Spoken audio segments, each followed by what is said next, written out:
Hello YouTube fans, here again, and I figure as I'm talking about the Alien films, let's talk about the spin-offs as well. This one come out in 1981, it's sci-fi, it's horror, and some people say it was a spin-off, a rip-off of Alien. And this is the one where I remember offending it, and I'm still going to offend it today. I don't really class it as much of a rip-off or a spin-off, because at the time, Alien was the know, as we all know, was the one that started off the sci-fi horror. There's no testing about it. And I would look at Aliens as being an action with horror and sci-fi mixed to death off. This one, on the other hand, I would say it's more sci-fi. I would say it's more horror. So this one, the movie I'm talking about, is Charity of Terror. And like most sci-fi films, it has a lot of different titles. It's also called The Affinity of Terror. If I remember rightly, when they brought that one out, they bettered some of the effects in it. So basically it's just an update, with updated and bettered some of the special effects, but it's still the same film. So I'm on about the one, Charity of Terror. As a very long Wobbit England. This was like before the sci-fi series V, and before Bede actually get our steam. This was Very Long Wobbit England from 1981. And you've got Vicky, if you remember, from Happy Days, which is Cunningham's sister. May she rest in peace. She also appears in this. There's a lot of well-known popular stars. I do know the company that did this was well known for doing a lot of B, monster, warrior, sci-fi, whatever movies. They also did a lot of warrior films, whether it be Death Stalker, whether it be Sorcerer. And I think one day after they did this, they did Forbidden World, which is another one I might talk about, Forbidden World.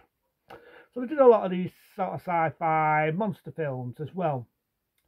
So we're going to go with the story, we're going to go with it. This one being Charity of Terror. Starts off, you've got this guy running around in a spaceship, he's panicking, he's seeing bodies, really dory. And he gets fung, and you don't see the last stuff in there, you just see him get fung at the back, and you've got the idea he's been killed. And what this is, it's in an alien planet, and the planet pays on your fear.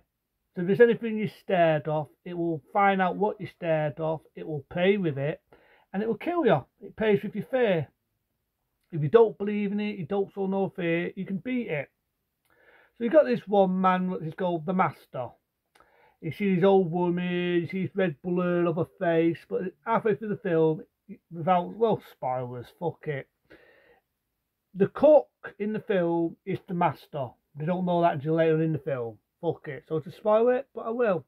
If you don't like it, watch the film. Without doing 5 spoilers, it's a classic film from the early 80s. You've never seen Charity of Terror, you've missed a dudden. So, it's like I say, it's in the future, and these astronauts get sent to an alien planet. And I do know the one that worked on the set was the man himself, David Chamlin. Now, David Chamlin, as we know, was the one who would later work on Aliens. He worked on a lot of other films, whether it be The Abyss, whether it be The Exterminator, whether it be The Exterminator 2, Judgment Day. I do like the same name when he did this. He was also working on Piranhas 2. And I've heard rumours he got the sack, and then you had somebody else take over.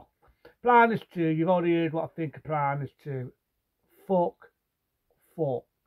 Flying rubber fish. What else can I say about it? And let's choose to see nakedness and flying rubber fish. It says a lot. But it was his early career, so after he did this, he worked on the set of Charity of Terror. And you can definitely see aliens in it. The way it looks, the alien planet, everything. You can definitely see aliens before aliens. So like I said, they get sent to this planet, and they go to investigate. The first death, some of the deaths in this is pretty creative, and for a sci-fi horror movie, I've got to admit, it's pretty gory, pretty do some graphic, do some special effects in this, pretty gory deaths. So you got the one dies, you think it's going to be the leader. He goes down, you got these big worm things, they fly out, stick on his face, he's cutting them with a knife, then one of them gets the better of him, they hit his ducts, one hits his head, and you got the idea, it sucks his brain and it kills him. Pretty good gory death. Then you've got this one guy who uses his knives, he folds them and he kills people with them. Well, one gets stuck in the door, it breaks out, one shoots through his arm, he cuts his arm off. Then his hand comes alive, he falls a dagger and kills him. But the best death of all is one with this worm. It's like a worm, and it comes alive. It goes dead, dead, dead, bid. That's the word, right? It goes dead, dead, bid. And you got the idea this woman has a fear on worms and maggots and things like that. It's just this big slimy worm, rips her toes off, and you got the idea it rapes her. I do know originally there was a lot more in it. She wrapped her legs around it. It looks like she's enjoying herself, and then it kills her. Until you see it kill her, slimes all over her. And I do know the MPA, the Board of Censorship, and had problems with that scene. They felt it was a bit too much. And I do know in other countries, because of the rape scene, the film got banned in a number of countries. You can see it now. It's too faded in there. And you just do every see the sets are all seen and the slime and all that. I do know the actress was a porn star in real life, and she actually had laughs and giggles when they actually put this fake worm on top of her, rubbing on her with fake slime all over her, completing the nud. She couldn't keep a straight face by doing it, but when they got to the scenes, they felt it out action, she got on with the performance. Definitely the highlight of the film. It's definitely different, I'll give it that. So, like I say, they find the body of her. For some reason, this guy just burns the bodies, and they never knew why they fucking did that. I don't know why they did it. So, one of the things that's also going to be the main character, you have the idea she used to be a sergeant. She's running in, and she accidentally gets burnt. You never see that, but you see the aftershots of her body. You do see her get burnt. Don't ask me why. And you've got one guy who's Richie Turinam's sister, the one who's the boyfriend. She gets to do his death of all. Before that, you got one other guy. He's a bit of a dick, basically. You know, he's a bit of a knob. Well, this one lad gets killed. I could forget that. He gets his head ripped, but he gets a good death. The one who's a dick. It's in this room. It's in the dark. This monster comes out, rips his fucking guts out, and kills him. And I've got to admit, within this tomb, that's how I look at it, like a tomb. Some of these sets, some of these stuff, it's really good. And if David Channing did that, I know he's a dick to work with as a director. I dilute him as the set designer. It's really just beautiful. Some of it looks beautiful to look at.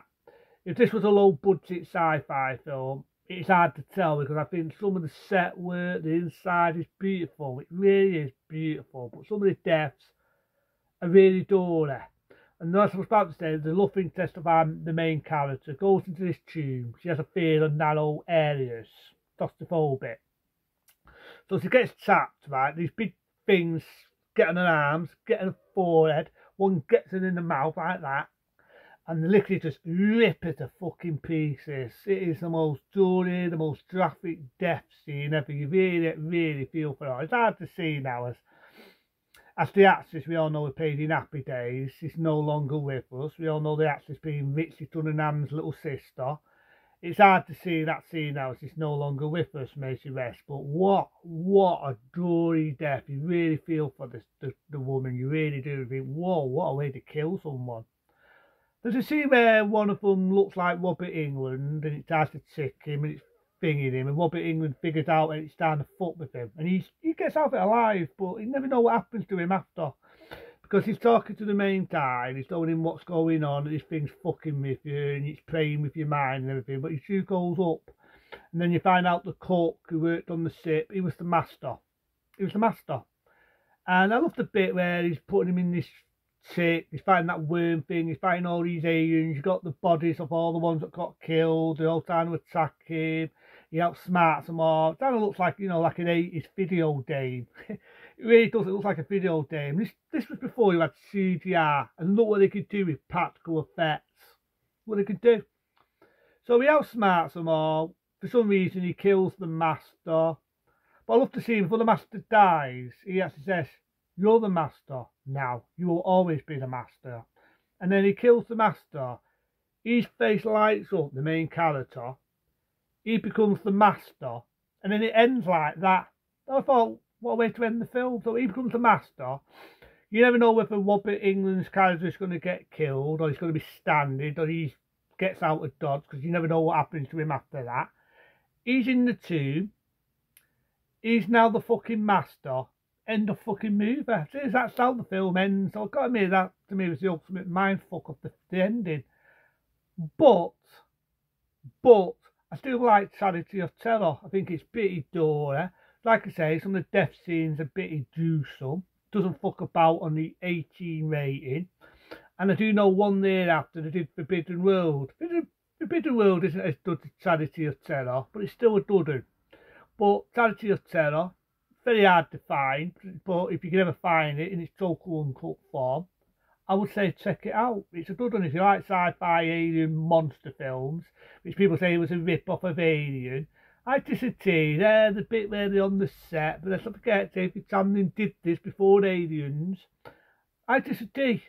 One I always thought was more of a rip-off would have to be Forbidden World or Mechamorph.